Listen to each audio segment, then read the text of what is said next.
Welcome back to the Half Percent Podcast. My name is Nick Plosser. I want to thank everybody for listening to the show. If you could please make us part of your feed, subscribe, follow, write a review, whatever you choose, I would appreciate it.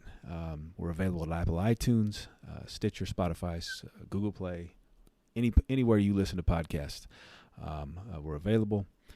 And Twitter, Instagram, and Facebook, and a website coming soon as well.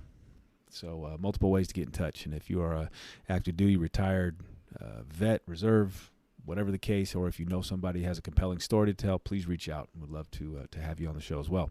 That leads us to today's guest, Derek Bosley. Derek is originally from West Virginia. And after a early career in physical therapy, he decided he wanted to do something different, joined the Army, and became a medic, was a combat medic, was in Afghanistan 3 times. Really interesting to hear him talk about he tell some funny stories in boot camp, and then also interesting to talk to hear his views on the military and on the Army and how it good and bad, up and down. So really appreciate Derek joining the show. He came home. He has his own knife company. Everybody check it out, Stand 2 Blade Company, and we talk about that in the show as well. So without further ado, let's get into the show. Okay, Mr. Push-Ups. Let's hear your story. It's not just the uniform. It's the stories that you tell. So much fun and imagination. From now on, you will speak only when spoken to. And the first and last words out of your filthy sewers will be sir. Do you maggots understand that? All right, welcome back to the Half Percent Podcast. My guest today is Derek Bosley. Derek, welcome to the show, man. Hey, thanks for having me. So, Derek, let's jump into this, man. I found Derek through his Instagram page. He is a blade maker extraordinaire, and we'll get into that in a little bit. But first, let's get back. Let's start in the beginning, man. Can you just give me some basic bio, man, some background? You're originally from Fort Ashby, West Virginia, and I'll let you take it from there, man. Yeah, from Fort Ashby, West Virginia. That's where I grew up, and spent most of my life in West Virginia until I decided to start doing some traveling physical therapy. And I was a physical therapist assistant for a while, and did that for about 6 years. And I kind of got bored with it, and always thought I should join the military. So started looking into my options, and just one day kind of jumped in with both feet and went for it. Nice. And you, so you were kind of an athlete growing up. You said before the show you played football, you wrestled, you played baseball. And you eventually went to Fairmount State, and so and then you also mentioned you had a great grandfather and a great uncle that were in the service, World War II in Vietnam. Is that kind of been in your family, or just a few people you knew about, or? No, and it was kind of funny because when I finally did enlist, my grandmother, who was the daughter of my great grandfather, who was in World War II. She was like, I can't believe you did this. Why'd you do this? And I was like, well, I just, I thought I should do it. Pap did it when it was his time. And she goes, you dumb shit. He got drafted. So I always thought that was funny.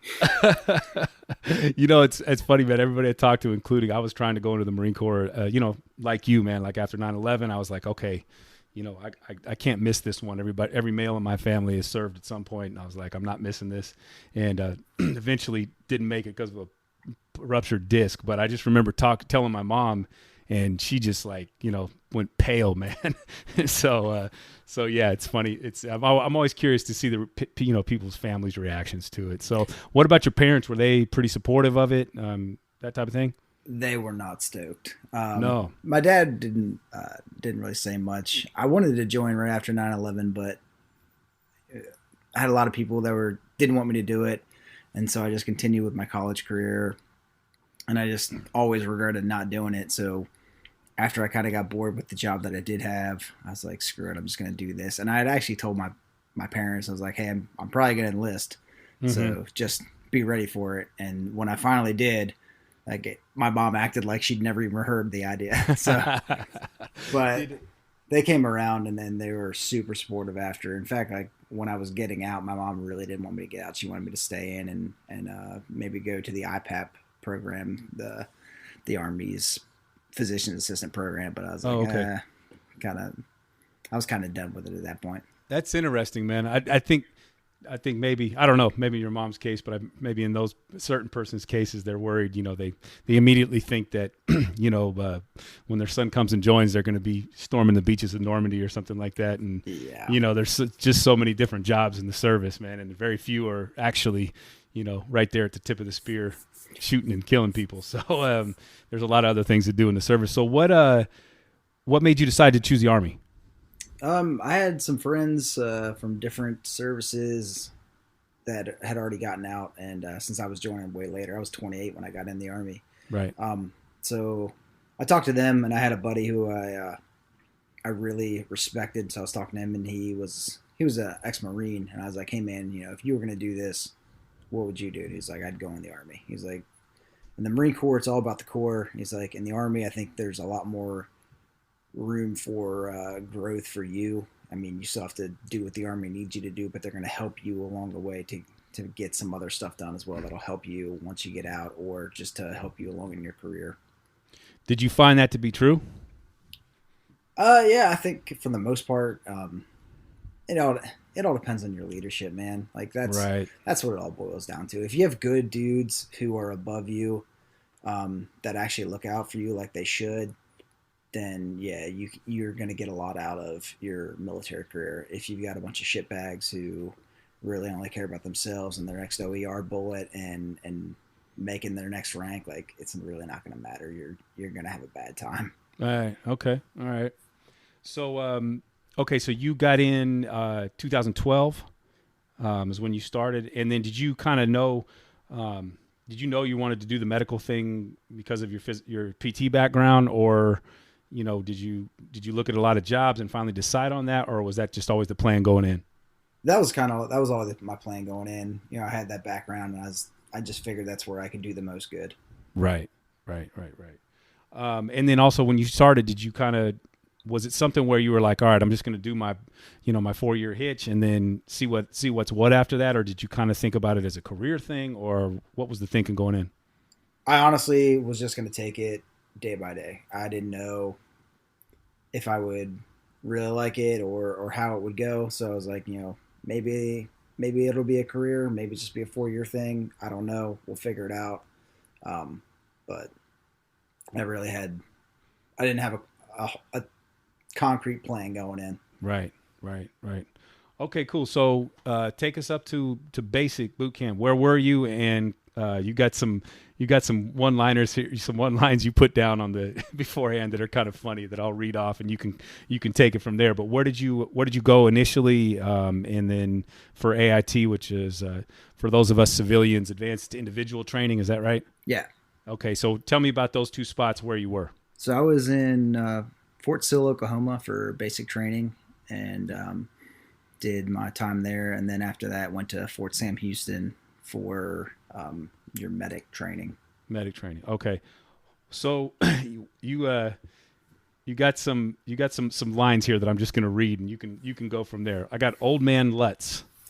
Yeah. So that was when, so RASP is Ranger Assessment and Selection Program. Okay. And it's 8 weeks.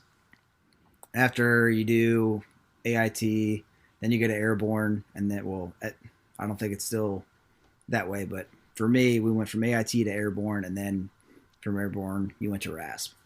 And so RASP was 8 weeks. And in the 3rd week, you have what's called Coal Range, where you go out to Coal Range. It's like a little mini ranger school, and you just get beat down for a week, and that's where most of your guys are going to drop. And on the last night, we had all our cadre were, asking us, who wants to quit? Because we were about ready to go do night land nav. And I was like, this is easy. We're just going to go walk around for a couple hours. And they're like, who wants to quit? Because tonight, land nav is going to be the easiest thing you do. And I was like, all right, whatever. So we do land nav, we come back, and they start messing with us. And we're getting screwed down pretty hard. And finally, we had this one guy, his name was Sergeant Vasquez, and he was from 2nd Bat, and he was a stocky Mexican dude. And the pit was just this ring of sandbags where you would form up. And he's like, everybody get in the pit. So we're standing there, and he's like yelling what we're going to do. And he's like, he gives us our instruction. He's like, all right, everybody out of the pit. So we all start scattering. And the NCOIC, his name was Sergeant Thunderhawk. He was a Lakota Indian. And he came up, and I just happened to be in the right spot at the right time to hear this. And he's like, he walks up to Sergeant Vasquez, and he says, why don't they have the rucks on? And Sergeant Vasquez looks at him and is like, I don't know, dog. They're all fucked up. Look at that one. And then we had this dude. His name was Lutz. He was like 42 years old going through this. And he was all crip walking, just like could barely move. And he's like, get him back in the pit and get the rucks on. He's like, everybody back in the pit. So we all ran back in the pit and got smoked some more. It was pretty rough. Oh man! All right, you bring it home, dude. I can hear it, and the accent was great too. Oh, thank you. Shit, man, spot on. You got to sell it. I'm telling you, man. Well, hopefully, maybe he hears this, or maybe not. Right? Like, maybe. I actually did meet one of my RAS cadre afterwards, and it was probably like 5 years later, and he was like, "Hey, man, I'm Bacon," and I was like, "Yeah, I know." And he's like, you do? I was like, hey, you were my cadre. You were an asshole. And he's like, sorry, bro. I guess that's kind of the job description at that point, right? Yeah, that's kind of how it goes. That's the good thing if you meet those guys later, man. Their job is to bust balls, I guess. Yeah, it was super cool. That's funny, man. So spies on the land nav course and patrol base in the motor pool. Go for it. Yeah, so that was that dude, Bacon. So that was him. Okay. All right. Weren't. When you did the land nav, you weren't allowed to talk to anybody. You know, if you talked, it was an honor violation. They could write you up and stuff. You get a spot report. So, I think this was day 2 or day 3. I was doing night land nav, and I was coming back, and there was a guy dressed up like us because we had a uniform. You had to wear your vest, and you had your land nav map around your chest and a chem light. And so I'm running back because I got to make time. And this guy stops me and he's like, hey, dude, do you know where the start point is? And I wanted to say, hey, I'm not supposed to talk to you. But since I was like so jacked up at the time and I couldn't even make words. I just said, and just kept running.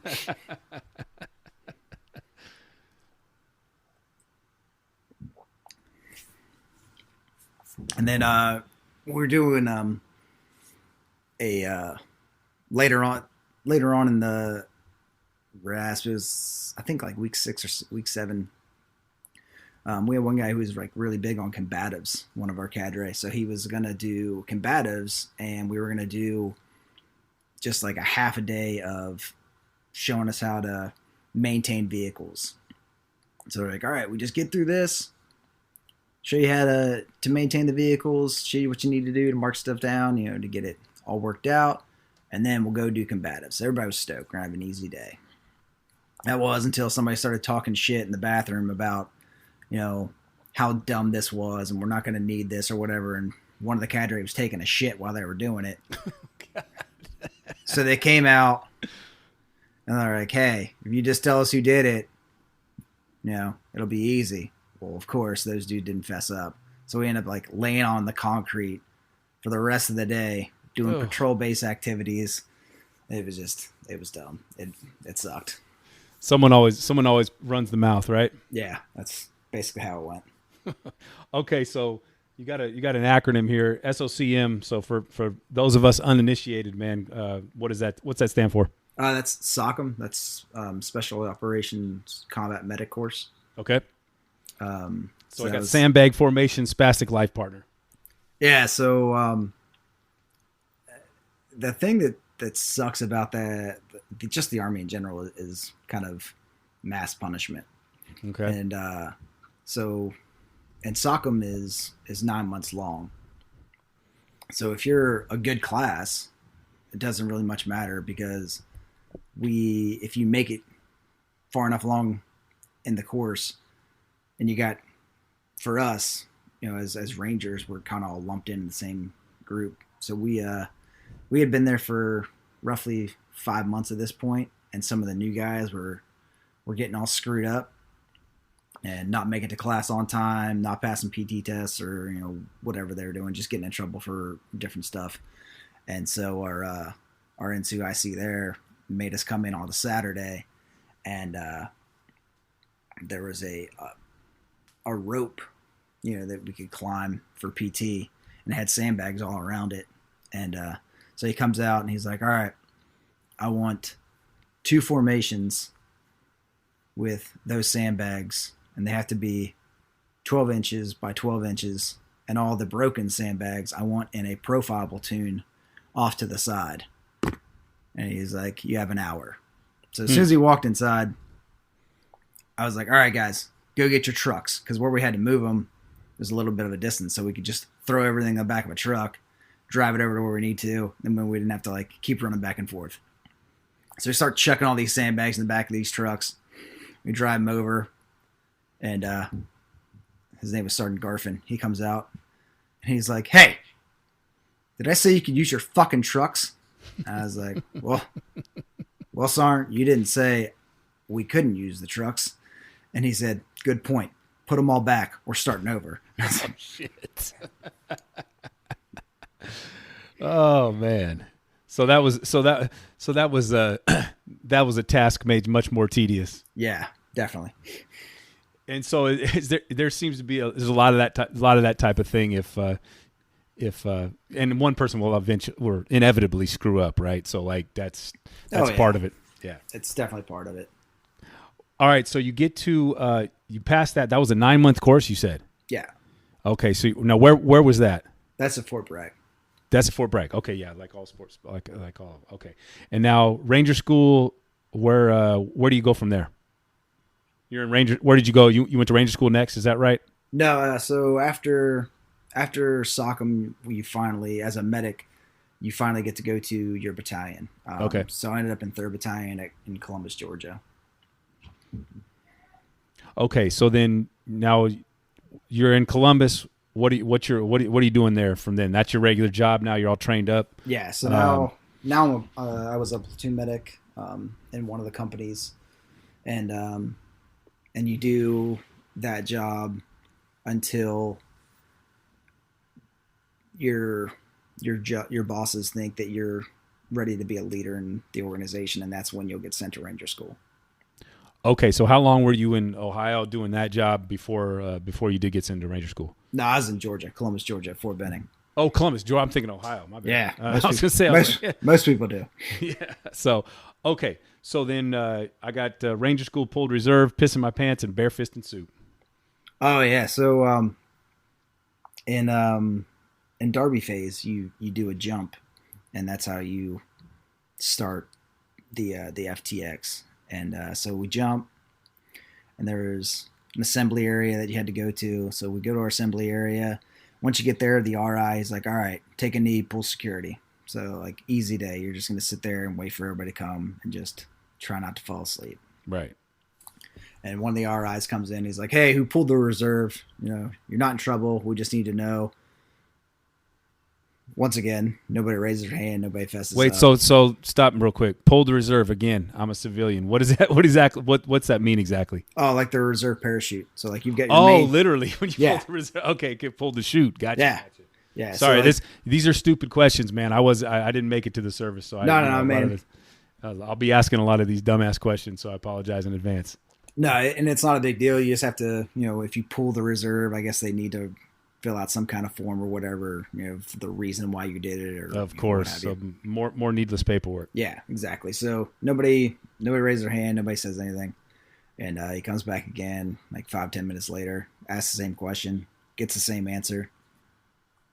Then he comes back a third time, same thing, except this time he's like, all right, and he just smokes the dog shit out of us. And we're doing push-ups, we're doing flutter kicks, we're doing up-downs, all kinds of shit. And after about an hour of that, some guy comes up and he's like, hey, I pulled the reserve. And he wasn't even a Ranger School student. He's like, some guy that worked with him. I was like, you gotta be shitting me, man. So you guys got some for someone who wasn't even in the place. Yeah, exactly. Nice. Well, I guess that makes for I don't know about character building, but you remember it anyway, right? Yeah, you definitely remember it. Okay, so I'm kind of getting into your career path. When is you're at Ranger School in Columbus? Like what year is this? That's 2015. Okay, so at this time, Iraq's pretty quiet. Afghanistan is pretty quiet. Am I right? You weren't getting your unit was not getting deployed at all. What was No, we were still getting deployed. Okay, so where did you go in that part of your career, like in terms of travel and that type of thing? So I got my first deployment was a training deployment to Korea, and Okay. and then after that, I did another training deployment to Australia. Oh, cool. Okay. Yeah, and then went to Ranger School. Actually, I went to Ranger School right before the deployment to Australia. I had to make sure that I didn't recycle or I was going to miss it. Right. Where were you stationed in Korea? We were actually just on or just south of the DMZ on this little tiny base called Warrior Base. Okay, so looking at 30,000 ballistic missiles at you for a few miles away. Yeah, it was super close. How long were you in Korea? We were only there for about 2 months. Okay. What'd you think? Did you find time to enjoy yourself? Did you not really have much time? I mean, what was the deal? We didn't really have a whole lot of time. So I think we went to Seoul twice, and I think we went to Munsan once. So like we didn't really get out much. We were doing a lot of training. It was basically just like a whole nother training cycle for us. Okay, so finish in Korea, come back after 2 months, go to finish up Ranger School. Now, where did you go in Australia? We were in Sydney, and then we were there for I think 3 weeks, and then we went to Darwin for 3 weeks. Okay. Yeah. Darwin's way up in north. Yeah, isn't it? it's way up north. What were you, was this more training? What were you doing there? Yeah, it was it was a training thing. It was a huge joint training exercise called Talisman Sabre. Okay. And so we were working with Marines, we were working with Navy, we were working with Air Force. So it was kind of just like this joint training opportunity. It was cool. It wasn't where I wanted to be. I wanted to be in Afghanistan, but things didn't work out for that one. Okay. And then now were those so altogether, how long in Australia? I think that was like 2 months again. 2 months again. Okay. And then were those two your only international deployments?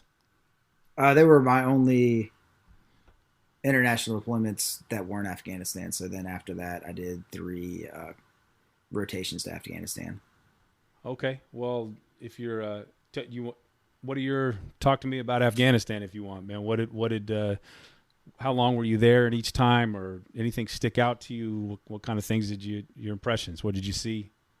I think so. The first time I was there just under 6 months, we ended up getting extended to do a mission that had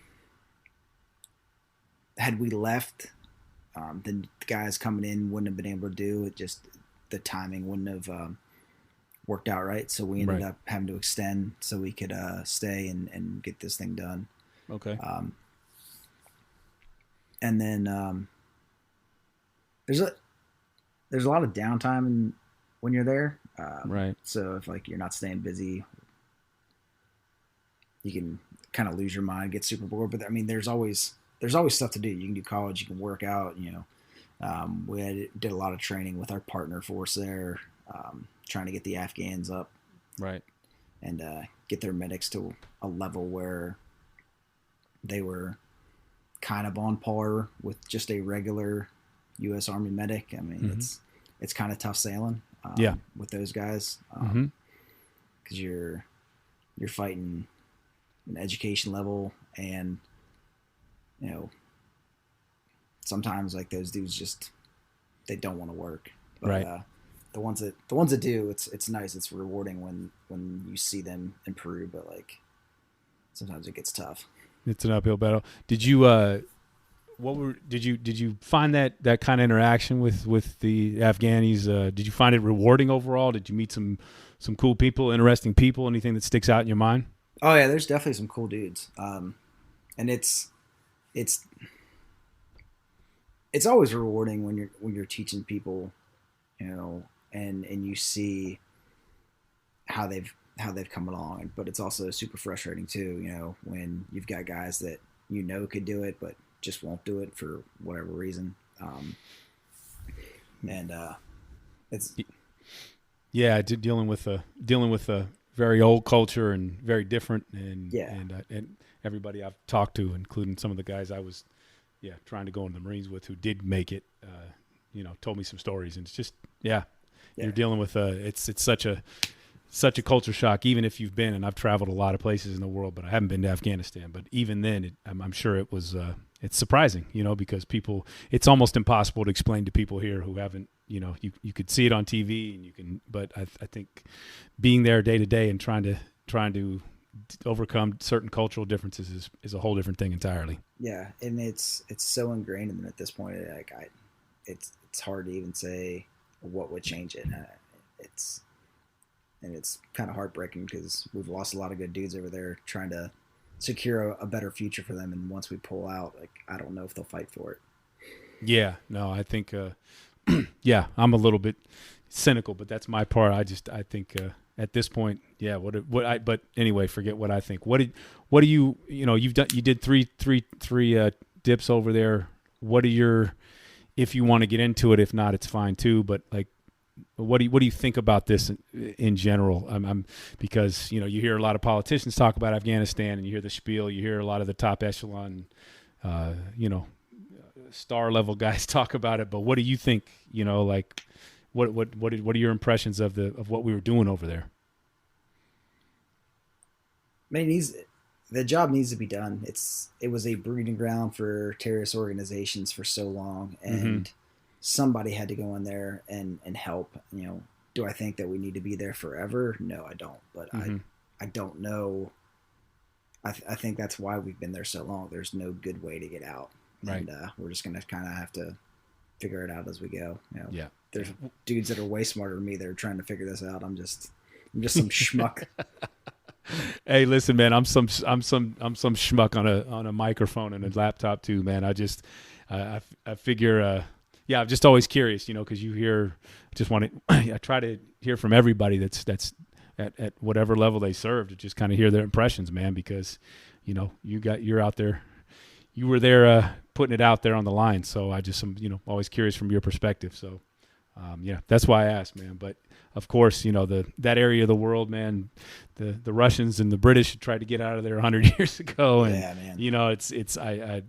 I've read a lot about that area, and I was in northern India near the Pakistan border, and seeing those mountains, man. And I was just like, Jesus, are you supposed to fight in this 20,000 feet elevation and trying to, forget about some of the stuff I saw. And this was on the India side, but, living up in those mountains, some of these villages I saw 15,000 feet up in those mountains, man, they weren't even aware of the next village, much less the outside world. And, you're just dealing with a lot of stuff. Yeah. It's a whole nother world. You're flying over places that are remote as remote can be. And there's just one dude in a tent just hanging out on this snow-capped mountain. How do you survive? Right. But somehow they make it. They're hard people. They are hard dudes. Yep. That's everything I've ever heard and read that says the same thing. Everybody I've ever talked to that has spent any time over there said the same thing, man. They scrambling up and down those mountains with ease, and they're like a damn billy goat, man. Yeah, that's what I heard. So you did three. Now, did you get to Iraq at all? No, I didn't get to go to Iraq. Okay, all right. And then so you're winding down. Now you came back from your third. When did your third dip to Afghanistan end? I think it was April 2018. Okay, so just pretty recently. Yeah. Yeah. Okay. Did you? So what was the thinking? Like you were in the service 7 years, so obviously you were coming up on your second reenlistment. So recycle whatever. What was the thinking? Did you just kind of all at once say, hey, screw it, it's time to get out, or was this kind of a long time coming? It was kind of one of those things where I knew if I reenlisted again, at that point when my enlistment was over, I would have been past 10 years into my retirement, and I was like, it's a career at that point. So you either have to make a decision, like you want to do this for 13 more years or get out. And okay, that makes sense. Yeah, so you really, if you're signing up a second time, you're really signing up for the rest of your career. Yeah, for me, that's how I rationalized it, because I wasn't getting out halfway to a pension and just losing that 10 years. Right. So yep. I kind of walked away after that. Okay, and then like what? So you finished in 2018, and then that how did your? I asked this question, and you answered it didn't really change for you, but what?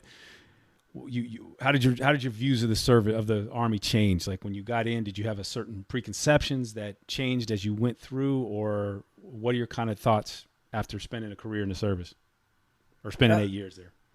I mean,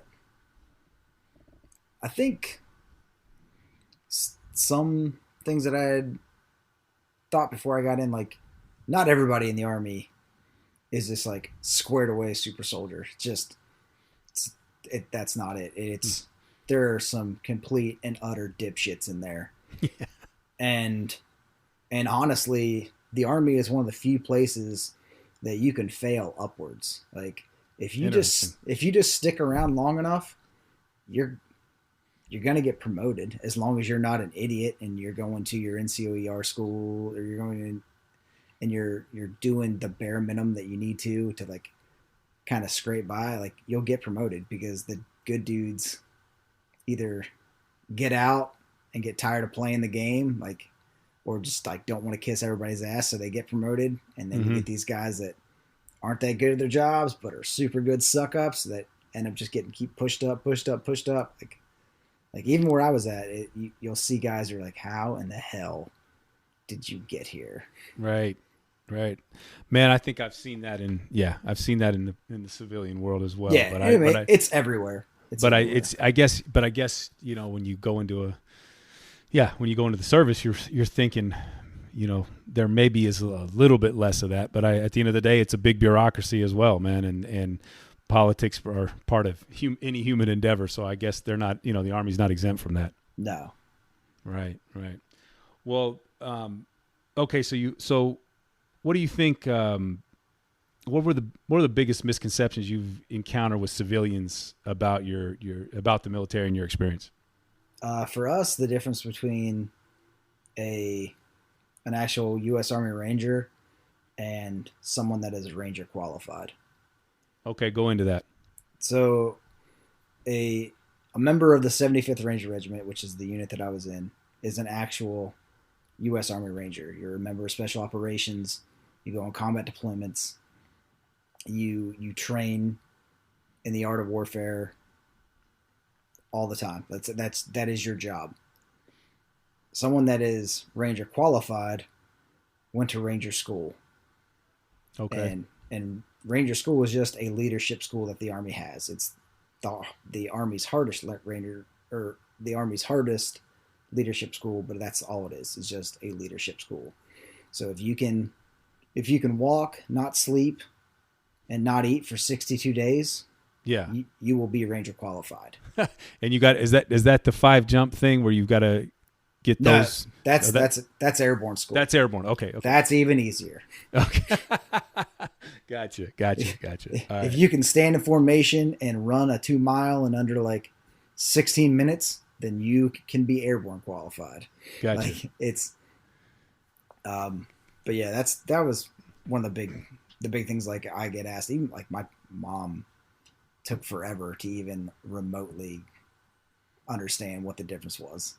Right. Gotcha. So when you, So when you got out, did you go back to West Virginia? Did you, because you're now not there, you're in Florida. So where did you, what was the kind of, when you got out, what was the track after that? So that was kind of my plan. And then it changed really quick when I got offered a job in Florida. And so and it was just a really good gig, so I couldn't pass it up, and I ended up moving down there because of that. Cool. And so that brings us to the initial thing, man. I was scrolling through my Instagram feed, man, and I came across your site, man, and so for everybody who doesn't know, Derek is a blade smith, man. I don't know what you guys call yourselves, but you make some incredible blades, man, and you have your own business, Stand 2 Blades. Is that right? Yeah, Stand 2 Blade Company. Stand 2 Blade Company, man. And so I immediately started following this thing and some really amazing work. So tell me, where did the knife thing come through from? Has that always been, you've had done that since you were a kid? Like, how did that idea happen? And talk me through that, man. So I always liked knives, and I always, thought it'd be really cool to learn how to make them. And when I was on my last deployment to Afghanistan, I was like, screw it. I just started watching every YouTube video I could on like how to make a knife. Mm-hmm. And so when I got back, I was like, all right, I'm going to do it. So I bought a piece of metal, I bought some files, and started going through everything. And I made my first knife, and I was like, well, that's pretty cool. Yeah. And made a couple others. And then I had friends start asking, like, hey, can you make me one? And I was like, look, I don't know what the hell I'm doing. I'm making knives on a grinder that you don't make knives on. Like, I don't feel comfortable. I don't feel comfortable making you a knife, because they wanted to pay.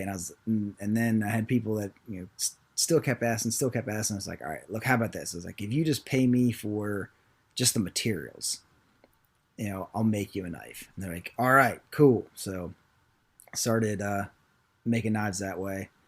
And then I ended up selling my house in Columbus, getting ready to move. And I was waiting for my security clearance. And while I was doing that, I was kind of getting pissed off because I couldn't work. So I was getting stir crazy. And my girlfriend Jenna was like, hey, you should go up and see your friend Bren, who lived about an hour away from me in Columbus. And he's like, go check out his shop, and maybe he can show you some stuff. You can make some knives with him. I was like, all right, cool, I'll do that. So I went to his house one day, and it was the first time that I used an actual 2x72 bench grinder, which is what you use to actually make a real knife. In my opinion, that's the machine that you need. Okay. And that's what you didn't have before. Yeah, I did not. I had this little benchtop grinder that I bought from Lowe's, and it was not ideal, but at least I wasn't hand filing knives anymore. And so I went up there, was talking with Bren. He was showing me some stuff, and he's like, hey man, and Bren's a veteran too, makes some really awesome blades. Vendetta Blade Works, check him out. Okay. Is he on Instagram too? Yeah, he's on Instagram too. Awesome, I'll check it out. And he's like, hey man, I really want you to meet Charlie, because Charlie was Bren was apprenticing under Charlie. And I was like, do we have time to go up there? And he's like, yeah, man. So I figured we had to drive 2 or 3 hours away to go meet this guy, and so we drive 5 minutes down the road, and we pull into a driveway. And he's like, all right, we're gonna go meet Charlie. So like, all right, cool. So we walk in there, and Charlie is a no shit knife maker. Used to make some amazing forged Bowies until he started getting into just doing stock removal, just because it was taking too much time away from his family to forge all the time. And so he brings me in there, and I'm talking to Charlie. Charlie's also a veteran, and he makes some amazing stuff. His Instagram is Edmonton Elite, so if you guys ever want to check him out too. Yep. But within 5 minutes of meeting Charlie, he was like, hey man, if you're a friend of Bren, you're a friend of mine. It's like, you can come in my shop, you can work anytime you want. Like, if there's a piece of steel you want to use, you go ahead and use it. This place is yours. And I was like, awesome. So for the next 4 months, I spent every day in that shop just grinding away. Like, me and my dog would go there at 8 o'clock in the morning, and we wouldn't leave till 10, 11, 12. Like, it just depended on how much work needed done. I just started learning from there. So that was 4 months were your specialty school for knife making, man. Basically, yeah. Right on, man. That was generous of that dude to open up his shop to you, man. That's cool. Okay, so then what's the genesis of the name? How did it come up with the name? And then you eventually got your own setup, right, in your own house, right? Yeah, I do. The whole thing kind of started as a joke for me, because I just I didn't want to be this weird dude that just filled up his private Instagram with knives. So I was like, you think you might be going to a Renaissance fair or a Game of Thrones type thing, huh? Yeah, exactly. So I was like, I'll make another page for my knives, and if any of my friends or family want to see them, like, that's where they'll be. And so I thought of, I was trying to think of, like, kind of something different. I didn't want to use my name for whatever reason. So I went with Stand 2. Stand 2 is the time of day when the enemy is most likely to attack. And it's nice. Okay. One of Robert Rogers' standing orders. You don't sleep past dawn, because that's when the French and Indian attack. So I thought that was kind of cool. Cool. And, that is really cool. That's what I went with. Awesome. Yeah, I didn't know that. Okay, that's cool, man. All right. Well, and then so how's that? You've been doing that 2 years. That business has been up and running for 2 years, you said? So I made my first knife a little over 2 years ago. I would say I'd actually been making knives for about a year and a half. So that afternoon when I went up to see Brent and met Charlie, that's kind of where I think I actually became a knife maker, because before I was just kind of fucking around. Just right. I didn't know what I was doing. Right. Well, man, that's cool. How's that business going, man? Is it growing? It seems to be growing for you, man. Yeah, it's been awesome, and everybody's been super understanding about my kind of my schedule, because knife making isn't my full-time gig. Right. So I still leave, and so I'll have like 2 or 3 month jaunts where I'm not around, and I'll have people place orders, and I just kind of tell them, like, hey, I'm gone right now. This is how many knives I have in front of you. This is a rough timeline of when you'll get it. And so far everybody has been understanding of that and kind of works around it. And it's been really cool. Yeah, man. I can speak to that, man, but I'm looking through all you got a couple of, this hatchet you made is pretty sweet, dude. There's a lot of good stuff in there, and I test that. My brother, shout out to Josh, man. He's going to order a couple too as well. So, yeah, I saw it, man. I saw that you were a vet, and I was like, I was struck by the knives, man. So the handle work as well, man. It's really cool, man. So well done on that, man. And starting your own business too, man. That ain't easy, man. Yeah. It's been a lot of trial and error, but it's been fun. And I really like how, the ones that you can make and really either encompass what a person is, or you can help, mark a celebration. Like one of my buddies who I actually went to college with, and then he joined the Army. He was celebrating one of his friends becoming sober for a year. Oh, wow, nice. And I'm making him like a matching set of knives for him and his friend. And, like the stuff that when you can make something that's actually bigger than a knife, yep, is the ones that I really like.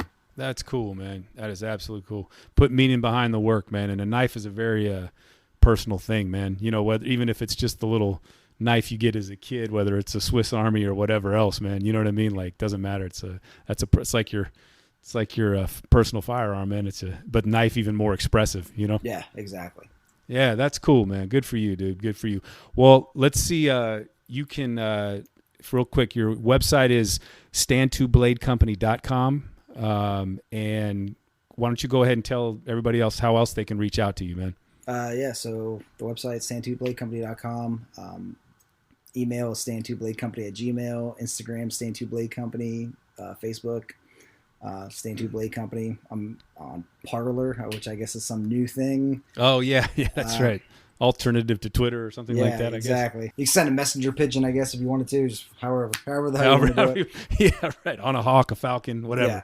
Yeah, and I'll put your link in the on my little show note, YouTube, and all that other stuff, man. So if people want to get through it that way, they'll be able to reach out to you, man. So well, Derek, man, thank you so much for your time, man. I really appreciate it, and I enjoyed talking to you, man. And once I get a real damn job and a little bit of money in the bank, I'll be placing an order myself. So sweet, appreciate it.